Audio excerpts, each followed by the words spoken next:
Bueno, a todos nos sentimos muy honrados de dar la bienvenida nuevamente al estudio al profesor Morandi de la Universidad de Teherán, uno de los mejores conocedores de la situación en Irán. Profesor, bienvenido de nuevo al programa. Muchas gracias por invitarme. Siempre es un placer. Bueno, profesor, creo que hoy realmente necesitamos hablar sobre lo que está sucediendo en el estrecho de Hormuz. Obviamente, escuchamos mucho de la administración Trump ayer aquí en Estados Unidos. El mensaje fue que Estados Unidos ha ganado. Trump ha salido victorioso. El estrecho ahora está abierto. Todo está volviendo a la normalidad. Vimos que los precios del petróleo empezaron a desplomarse. Pero creo que hay mucha incertidumbre porque hasta el momento de esta grabación, el sábado por la mañana, empezamos a ver que el estrecho en realidad no está abierto, que Irán todavía tiene mucho control. Así que creo que hay mucha confusión, ciertamente en los medios, y me gustaría hablar con el experto y realmente entender qué está pasando con el estrecho de Hormuz en este momento. Una nota rápida antes de que empecemos. El profesor Morandi se conectó en vivo desde Irán. Desafortunadamente, su conexión a Internet no era la más estable. Por lo tanto, la calidad del video será un poco inestable en la entrevista de hoy. Sin embargo, la calidad del audio es perfecta. Y lo más importante, su mensaje es el que necesitamos escuchar para entender la verdad sobre Irán. Comencemos. Cuando Estados Unidos pidió un alto al fuego, se llevaron a cabo negociaciones y finalmente Estados Unidos aceptó el plan de 10 puntos de Irán como marco para las negociaciones y fue entonces cuando terminaron los combates. En el alto al fuego que finalmente se acordó, toda la región se suponía que debía quedar en calma. Y así, los combates en Líbano, esta ofensiva israelí y los ataques genocidas se suponía que debían detenerse. E Irán se suponía que debía abrir el estrecho de Hormuz para aumentar el tráfico, incluyendo barcos de países hostiles hacia Irán, como los Emiratos, Qatar y Arabia Saudita, que albergaron tropas estadounidenses y aún albergan tropas estadounidenses, y eran cómplices en la guerra. Lo que hizo Netanyahu fue intentar destruir el alto el fuego, así que la economía global está cayendo muy rápido, gracias a Netanyahu y Trump. Después de 40 días de agresión, la guerra se detiene. Hay una oportunidad de que salga energía por el estrecho de Hormuz, y Netanyahu arruina esa posibilidad. Así que empieza a bombardear indiscriminadamente ciudades en Líbano, masacrando mujeres y niños. Los medios occidentales miran hacia otro lado o fingen que estos son bastiones de Hezbolá o lo que sea. Usan ese tipo de lenguaje para justificar el genocidio, pero solo eran edificios, casas y niños siendo masacrados. De hecho, hablé con un par de periodistas en Beirut, periodistas occidentales, y me quejé y les dije: ¿por qué dicen en sus reportes bastiones de Hezbolá o blancos de Hezbolá? Y ambos dijeron que esas no son nuestras palabras. Mis palabras, ambos dijeron eso. Y digamos que el editor, lo que sea, hace esto. Y yo dije, no hace diferencia. Eres cómplice. Sale con tu nombre. Netanyahu destruyó el alto al fuego. Y así lo impidió. Entonces Irán tuvo que bloquear los barcos de esos países hostiles que estaban involucrados en la guerra ayudando a Estados Unidos. Y tomó 10 días hasta que Estados Unidos básicamente presionó y obligó al régimen israelí a aceptar el alto al fuego. Irán hizo algunas amenazas, pero mantuvo el estrecho de Hormuz cerrado. La crisis económica global está empeorando cada minuto y finalmente el régimen aceptó un alto al fuego. Todavía lo viola, pero más o menos hay tranquilidad en Líbano. Así que Irán abrió el estrecho de Hormuz. Pero un par de días antes, Trump impuso un embargo a los puertos iraníes porque Irán, debido a la violación del régimen israelí del alto el fuego, no abrió el estrecho al tráfico adicional. Los estadounidenses impusieron un embargo. Así que ahora que el régimen israelí ha aceptado esto, Irán dijo que abrirán el estrecho, pero Trump dijo que va a mantener el asedio a los puertos iraníes. Y cuando dijo eso, los iraníes decidieron revertir su decisión. Dijeron, está bien, si vas a violar el alto, el fuego, porque esto es una violación, ahora estás bloqueando nuestros puertos. No estábamos implementando el alto el fuego por culpa de Israel, porque ellos estaban violando el acuerdo. Ahora que han dejado de violar el acuerdo, estamos abriendo el estrecho a nuevo tráfico, pero ustedes dicen que no van a detener el asedio, así que no vamos a permitir que el tráfico fluya. Así que básicamente es Trump quien está impidiendo que el estrecho de Hormuz esté abierto. Hasta ahora eran los israelíes. Ahora es Trump. Así están las cosas. Y mientras tanto, la economía global se dirige hacia una catástrofe. Hoy leí que en 1 o 2 semanas vamos a entrar en una nueva etapa de crisis. Y luego, en 3 o 4 semanas, vamos a entrar en una fase catastrófica. No soy un experto, creo que tú sabes más de estas cosas que yo, pero ahora mismo el estrecho de Hormuz debería estar abierto, pero Trump no lo está logrando. Y tengo una corazonada, y esto es solo mi interpretación personal. No tengo idea si está bien o mal. Normalmente no escucho a Trump. Cuando él habla, a veces incluso me invitan a programas y me piden que discuta la última declaración de Trump. Y yo digo que no escucho a Trump. Leo los titulares, pero no pierdo mi tiempo, porque Trump siempre está diciendo todo tipo de cosas diferentes. Un día dice una cosa, al día siguiente dice algo completamente diferente. En una oración dice una cosa, en la siguiente dice otra. Ya no le pongo atención. De verdad, ya no lo hago para nada.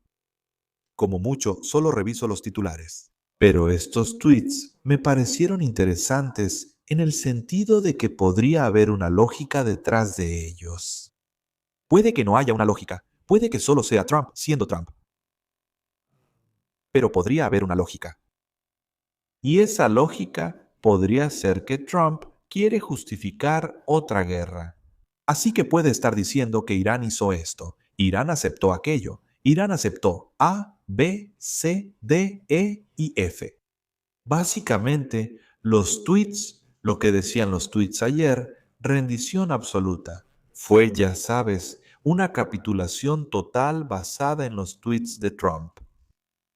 Y luego, 2 o 3 días después, dirá que, bueno, los iraníes prometieron hacer todas estas cosas, pero no lo están haciendo. Todo falso, todo inventado, pero aún así. Así que tengo que abrir el estrecho de Hormuz. Tengo que bombardear Irán. Tengo que bombardearlos hasta que se rindan. Y esto es, por supuesto, lo que quieren los israelíes. Toda esta guerra desde el principio tuvo que ver con el régimen israelí y el lobby sionista, como señaló Joe Kent en su carta de renuncia y como todos ya sabíamos. De todos modos, pero Joe Kent, siendo el oficial antiterrorista o de contrainteligencia de más alto rango en Estados Unidos, un designado por Trump, que él lo diga. Eso hace que nuestras sospechas sean un hecho. Así que los sionistas quieren otra guerra. Y básicamente, si hay otra guerra, creo que entonces eso significaría que una depresión económica global será una certeza, porque Irán, mientras hablamos, se está preparando para la guerra. Las Fuerzas Armadas iraníes no han estado de vacaciones. Ven que Estados Unidos está enviando refuerzos. Ven que los israelíes también están enviando refuerzos. Así que los iraníes están haciendo lo mismo. Y mientras tanto, la economía global se está acercando a la catástrofe.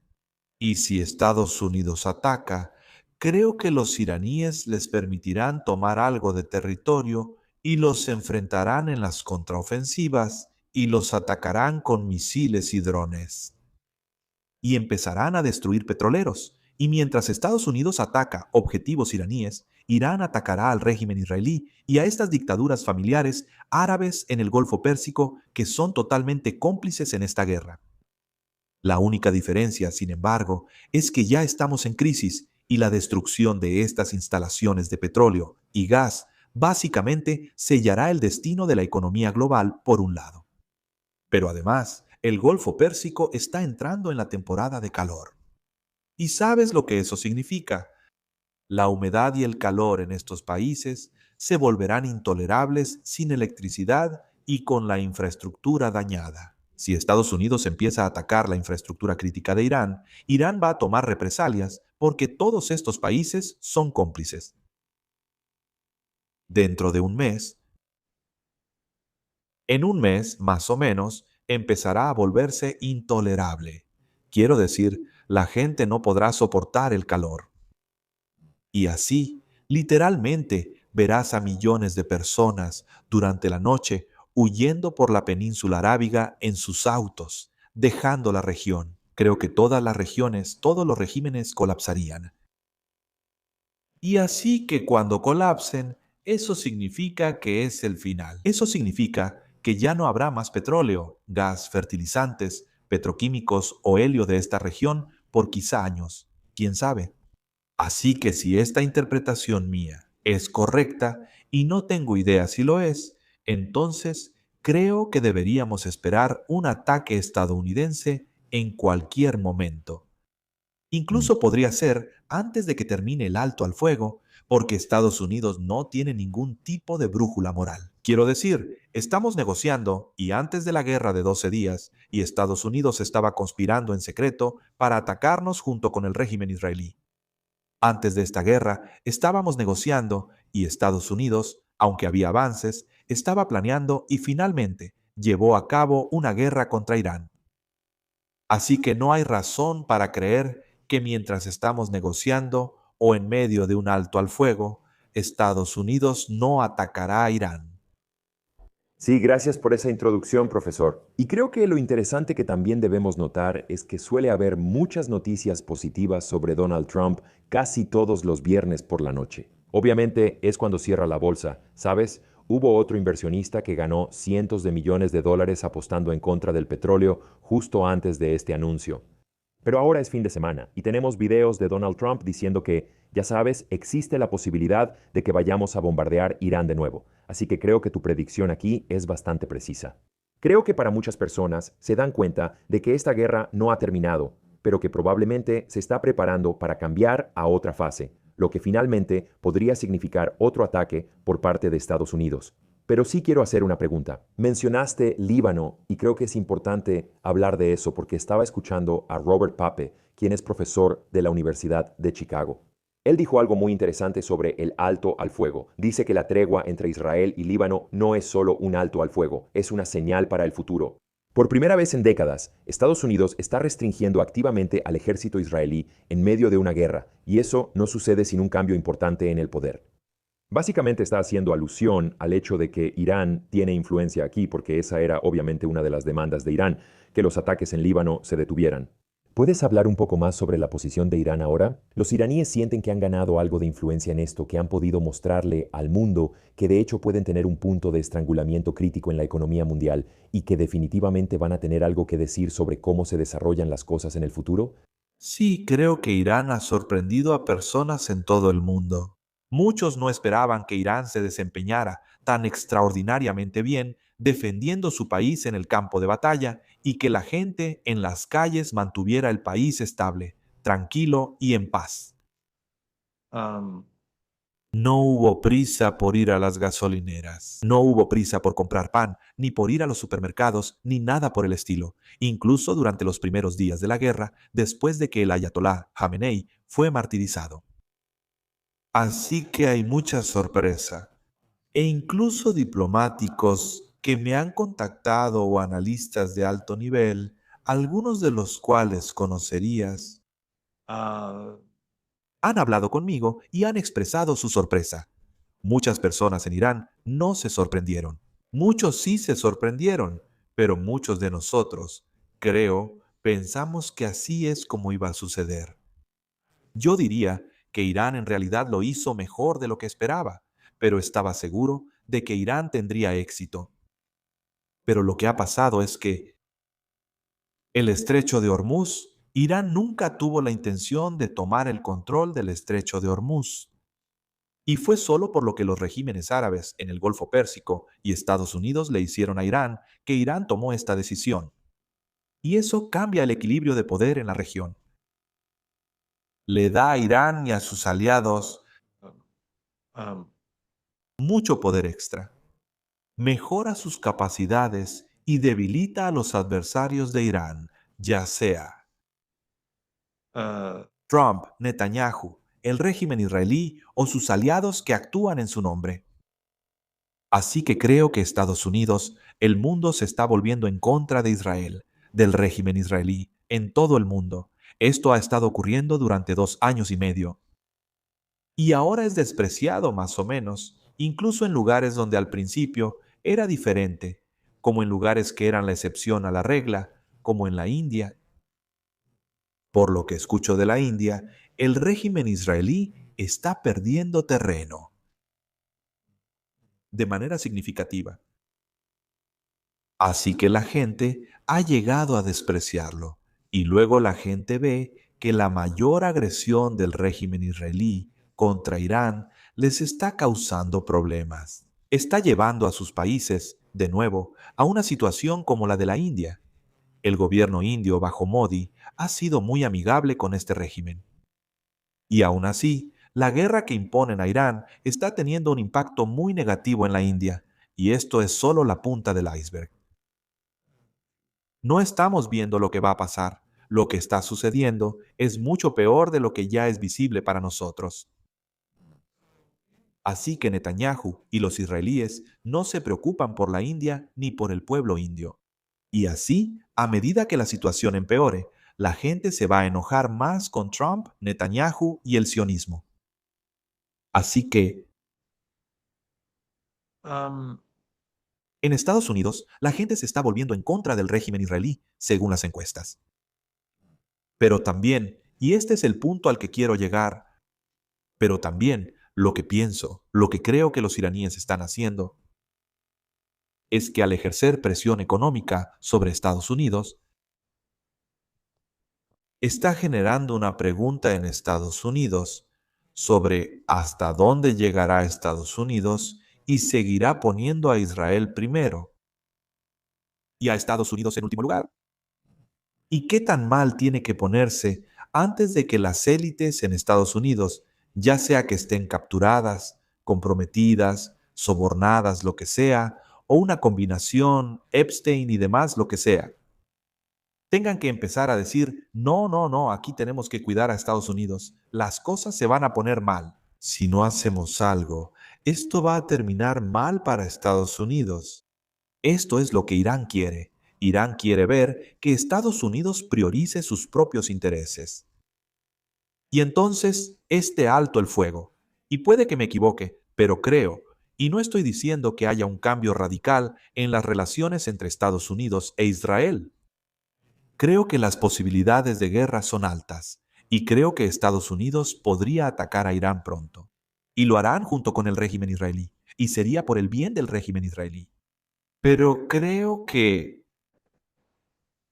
la presión que Estados Unidos ejerció sobre el régimen israelí para un alto al fuego tenía que ver con la inminente crisis económica. Y así, los intereses de Estados Unidos divergen de los intereses del régimen israelí. Ahora, por supuesto, siempre estuvieron separados. Yo personalmente considero a Israel como el enemigo de Estados Unidos y del pueblo estadounidense. Pero quiero decir, las élites en Estados Unidos decían, bueno, aquí tenemos que perseguir nuestros propios intereses y tenemos que presionar a los israelíes para que acepten este alto al fuego. Eso es a lo que me refiero. Así que creo que eso tiene algo que ver. Y como Israel ya no es popular y a la gente en Estados Unidos no le gusta, y la presión está aumentando, la presión económica está aumentando. Eso obligó, y también estaba la amenaza de que Irán atacara a los israelíes con misiles. Pero creo que básicamente fue eso. Y por supuesto, fue la resistencia del Líbano. Hezbollah ha hecho un trabajo extraordinario en las últimas semanas, lo que nuevamente demuestra cómo los analistas occidentales siempre se equivocan. Porque decían que Hezbollah se había desmoronado, que Hezbollah ya no era una fuerza en la región. Y realmente golpearon duro a los israelíes en los últimos días. Así que Hezbollah, la resistencia, sus simpatizantes, todo eso es cierto. Pero creo que la presión económica que se está acumulando hizo que el régimen de Trump empujara a Netanyahu a aceptar un alto el fuego. Eso es lo que creo que probablemente pasó. Sí, estoy totalmente de acuerdo. Y eso creo Está en línea con lo que decías sobre el profesor de la universidad. de Chicago. Sí, absolutamente. Quiero decir, creo que hay mucho sentimiento aquí en Estados Unidos de que nuestros políticos ciertamente están poniendo los intereses de Israel por encima de los nuestros. Pero al final del día, una vez que la economía global está a punto de colapsar y podemos ver que los precios de la gasolina están aumentando aquí en Estados Unidos, hay mucho pesimismo sobre el futuro. En algún momento vas a tener que volver a encaminar la economía mundial. Y creo que has señalado muy bien ese punto, que eso fue lo que obligó a Trump a ir a Israel y decir, mira, vas a tener que detener esto en Líbano para que podamos lograr un acuerdo real. Pero quiero regresar a un tuit interesante que enviaste que realmente hablaba sobre la apertura del estrecho de Hormuz. Y creo que esto es importante para nuestros televidentes porque, de nuevo, el mensaje de Trump es, ya sabes, todo está abierto, todo está bien, todo volvió a la normalidad. Ya sabes, hay declaraciones muy vagas y pensé que le diste mucha claridad a esto. Dijiste que hay 3 condiciones con esa apertura. La primera es que solo se permite el paso de barcos comerciales. No se permite el paso de buques militares o envíos de partes beligerantes. La gestión y la determinación de qué barcos pueden pasar también corresponde a Irán, y el tránsito solo ocurre por la ruta designada por Irán. Así que podemos ver que, por ahora, parece que Irán sigue teniendo el control del estrecho. ¿Crees que esto continuará en el futuro? Quiero decir, ¿sabes? Esto va a ser así. Hemos entrado en una etapa en la que Irán siempre va a estar a cargo de lo que entra y sale del estrecho y realmente va a tener una enorme influencia en la economía mundial en el futuro. Sí, creo que así va a ser por ahora. Y Estados Unidos probablemente intentará atacar a Irán pronto para desalojarlo. No va a funcionar. Y solo va a empeorar las cosas para el mundo, para Estados Unidos y para todos. Pero no va a funcionar. Irán no quiere controlar la economía mundial. No quiere tomar nada como rehén. Irán quiere asegurarse de que en el futuro Estados Unidos no reconstruya bases en el Golfo Pérsico para que no pueda librar otra guerra en el futuro. Y quiere reparaciones de esos regímenes árabes en el Golfo Pérsico que han ayudado a Estados Unidos a llevar a cabo esta guerra contra Irán.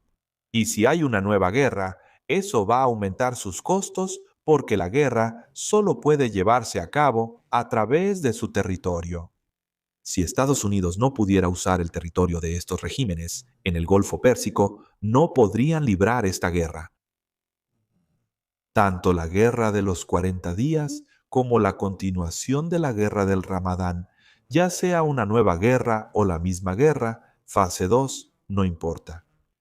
Sin estos regímenes, Estados Unidos no puede hacerlo. Así que Irán quiere asegurarse de que estos regímenes ya no se conviertan en un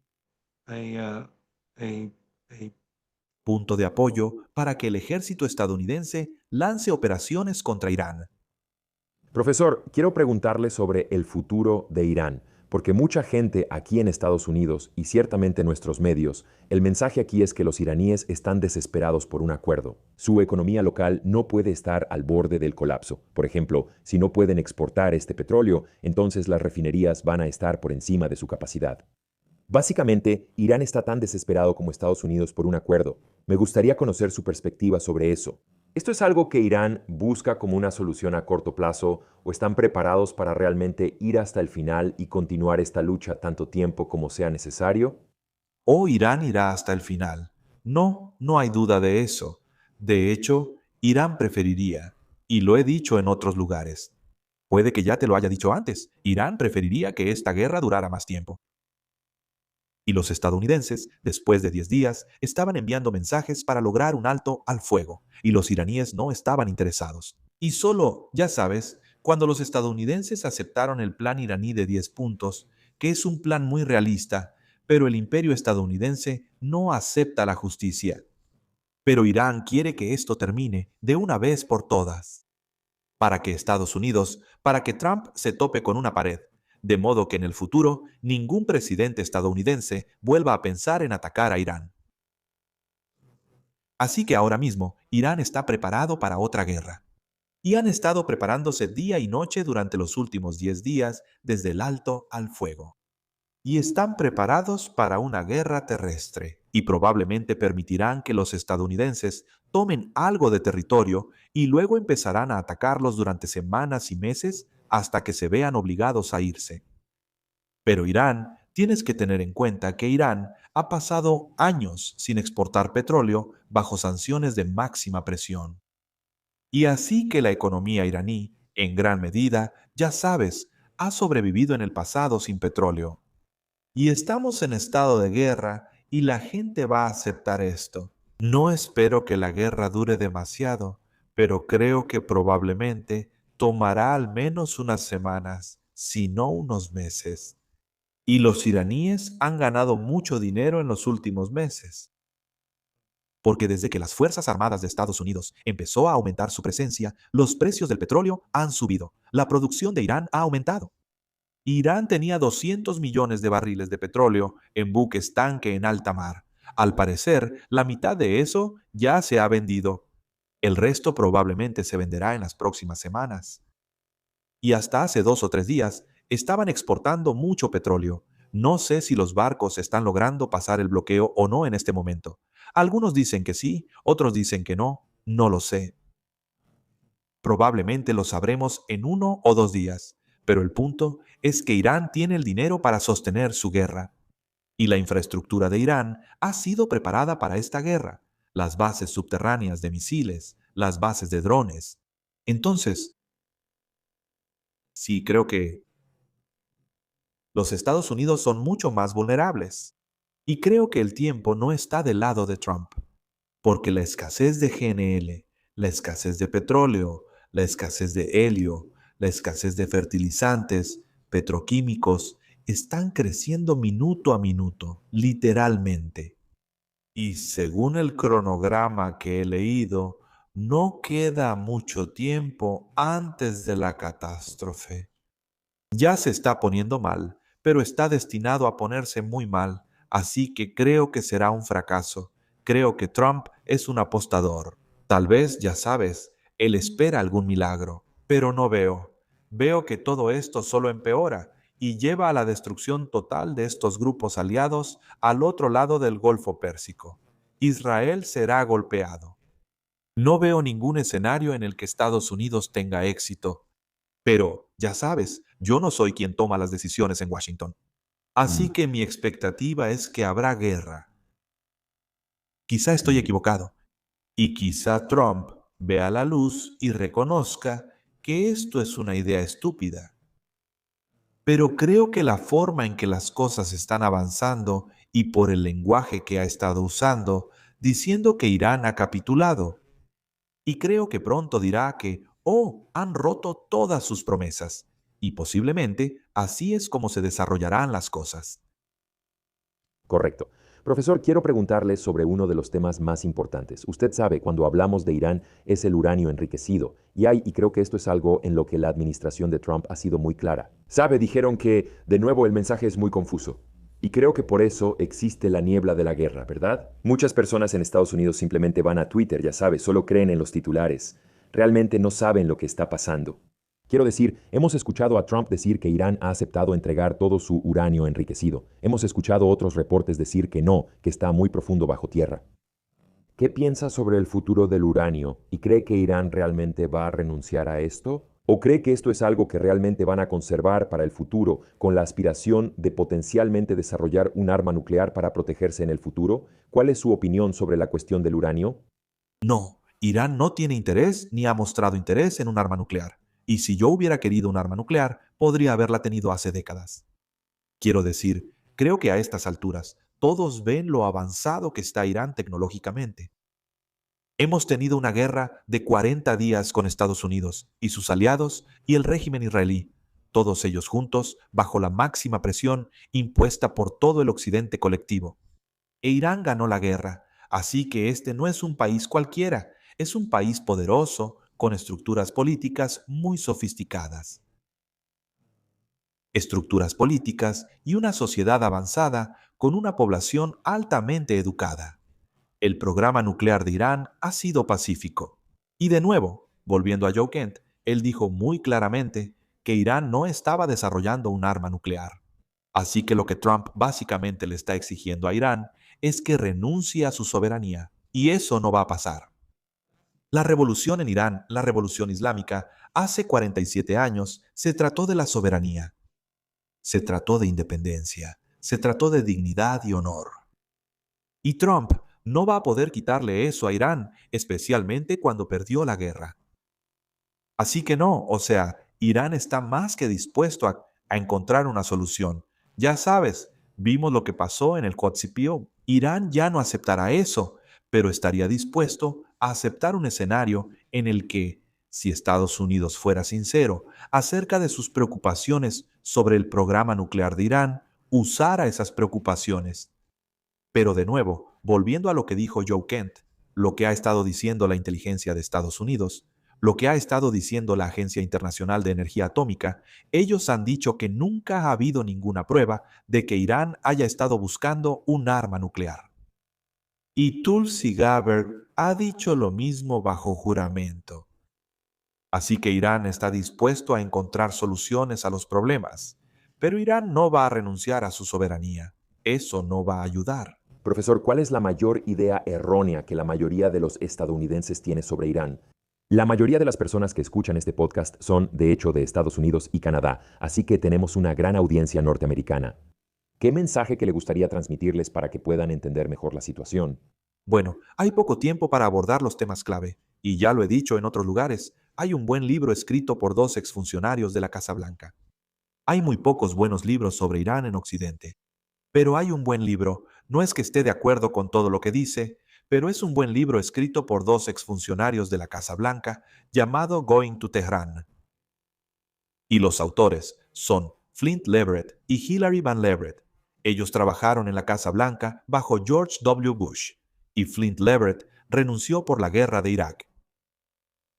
Y ambos son académicos, muy educados. Flint es católico, Hilary Van Leverett es judía. Y ellos escribieron, creo, un muy buen libro que trata muchos de los mitos sobre Irán, pero también da una hoja de ruta hacia el futuro, diciendo que Estados Unidos tiene que aceptar la realidad de Irán. Y fueron duramente criticados por el libro, tanto de la izquierda como de la derecha, ya sabes, demócratas, republicanos, expertos de centros de estudios, encargados de formular políticas, todos los atacaron. Estados Unidos, en lugar de elegir su propio camino, el camino de la razón, eligieron el camino sionista. Y ahora estamos donde estamos. Estamos en guerra y con una crisis económica global.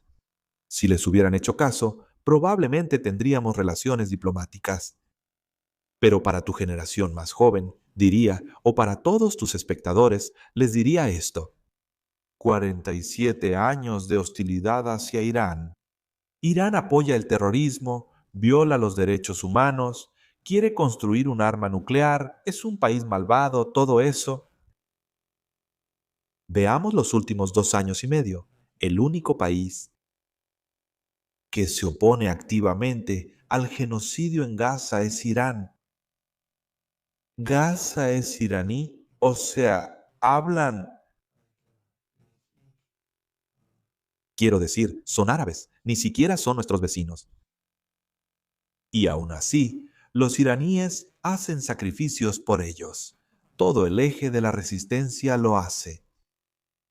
Y Occidente, que se supone que son los buenos que apoyan los derechos humanos, que odian el terrorismo por lo que escuchamos, son los que están apoyando el genocidio. Así que cuando ves eso, yo diría que la gente debería empezar a replantearse todo lo que ha escuchado. Lo segundo que diría es para los estadounidenses mayores, y es que muchos estadounidenses mayores creen, por los libros de texto o por lo que les dijeron en las noticias, que los problemas entre Irán y Estados Unidos comenzaron con la toma de la embajada. Y yo argumentaría que la toma de la embajada fue el resultado de la política de Estados Unidos. Estados Unidos llevó a cabo un golpe de Estado en Irán en 1953, impuso a un Shah brutal que creó una policía secreta brutal y gobernó durante 25 años. Hubo una revolución, probablemente la única verdadera revolución en la historia, porque en todo el país la gente estuvo en las calles durante meses en grandes cantidades, en todas partes. Y el Shah los estaba matando a tiros de manera regular, sus soldados. Y en un día particularmente oscuro, llamado Viernes Negro, un gran número de iraníes fueron asesinados en Teherán en lo que entonces se llamaba la Plaza Jane, o ahora Plaza Shohada, Plaza de los Mártires, debido a la masacre. Y al día siguiente, Jimmy Carter llamó al Shah y le dio todo su apoyo. Así que después de la revolución, la Embajada de Estados Unidos hizo lo mismo que en 1953, empezó a socavar a Irán. Y Estados Unidos le dio refugio al Shah, quien era un asesino en masa. Y los estudiantes en las protestas, y por eso los estudiantes temían que íbamos a ver una repetición de 1953.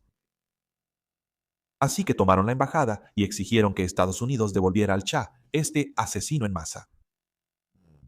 Y cuando tomaron la embajada, empezaron a encontrar documentos que mostraban lo que Estados Unidos estaba haciendo contra Irán desde la embajada. Así que retuvieron a estas personas, liberaron a las mujeres y a las minorías, afroamericanos, y retuvieron a 53 personas. Ahora, independientemente de si crees que debieron haberlos retenido durante 440 días o no, ese es un tema diferente. Pero el punto es que este fue el resultado de la política de Estados Unidos. Los estudiantes tenían miedo, y personalmente creo que si los estudiantes no hubieran tomado la embajada, probablemente en algún momento la revolución habría caído. Pero no estoy diciendo eso, que el hecho de que haya durado 444 días fuera la política correcta, pero eran estudiantes. Y tenían miedo del futuro del país. Pero el punto es que en toda esta historia, les guste o no, Irán es la víctima. Y creo que la gente tiene que replantearse las cosas. De nuevo, creo que si la gente leyera ese libro, Going to Tehran, sería un poco revelador. Y creo que si Estados Unidos no fuera tan... quiero decir, si las élites en Washington no estuvieran tan bien controladas por la clase Epstein o por el lobby sionista, por la razón que sea, ya sabes, ya sea porque tienen información comprometedora sobre ellos, o están corrompidos, o tienen cualquier influencia que puedan tener. Washington está capturado. Si no estuviera capturado, creo que en este momento tendríamos relaciones políticas, estaríamos haciendo negocios y comercio, y no estaríamos teniendo esta conversación. Correcto, correcto. Profesor, quiero agradecerle mucho por el trabajo que está haciendo y también por esta increíble lección de historia, las ideas que comparte, porque creo que en tiempos de guerra siempre hay una gran confusión. Y por eso es tan importante obtener estas entrevistas en el lugar de los hechos. Quiero decir, usted está transmitiendo en vivo desde Teherán, en fin, solo deseo que usted y su familia sigan a salvo. Y de nuevo, muchas gracias por su tiempo hoy. Fue un honor hablar con usted. Es un honor estar en el programa. Muchas gracias y ojalá todos veamos días mejores. A todos quiero agradecerles por llegar a este punto del video.